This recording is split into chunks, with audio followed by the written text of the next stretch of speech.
In this presentation, we're going to look at the use of words on slides. Now keep in mind, you don't have to use slides for your presentation, but you do have to use something. Go back to the rules and the information for each of the presentations to see what those requirements might be and what you might use instead of slides. But if you were to use any type of slide presentation, you should not have words on slides. And the information in this presentation overrides anything else that's mentioned in the course.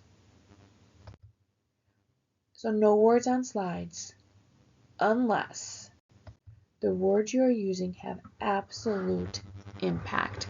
And I mean visual impact, like this word here.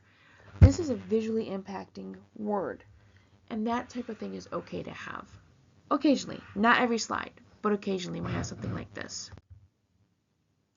You are allowed to label graphs and such. In fact, you should label them so that we know what we're looking at.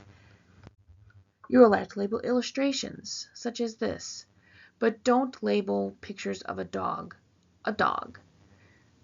Don't label things that are very clear to us what they already are. Don't have bullet points on your slides. Do not have bullet points on your slides. Do not do this. Don't have long quotes on your slides. Even though this looks really nice, it's way too long. If you're reading this quote to us, it's a pretty long quote. And if you have it up there, rereading along with you, some people are reading ahead, some people behind. It's too much information up there. And don't just put it up there and expect us to read it and just sit silently or continue to talk. It's awkward to sit silently because you're supposed to be presenting. And it's awkward that you put this up here, we're reading it, but you're talking, so now we're not listening to you anymore. Do not have long quotes on your slides. Don't have labels like this. This is an illustration. We might need it labeled, but this is way too much labeling. This is way too much to have up there at one time. So don't have all of this. Why? Why do I have these rules for no words or limited words on slides? Because studies show that when no one's taking notes, no one's going to be tested on the material, and it's a short presentation, then good pictures are what really captivate the audience much more than words on slides. Note, in this presentation, people are going to be tested on it. People should be taking notes on it.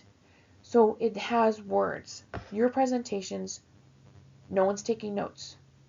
Your presentations, no one's going to be tested on them. Your presentations are short.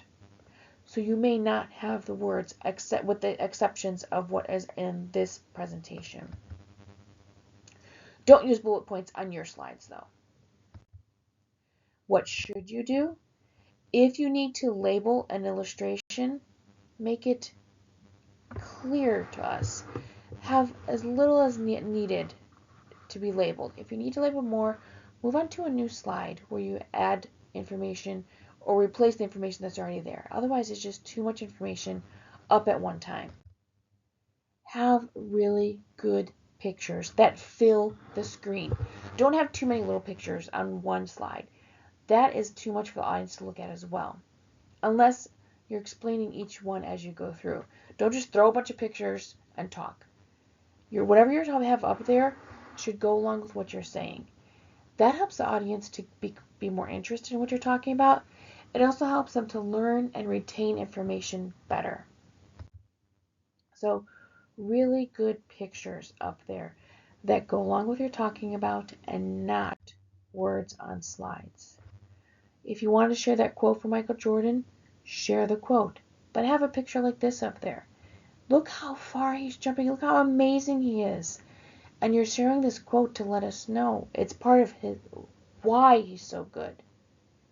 And reading that quote with this picture is much more impactful than having an entire quote up there.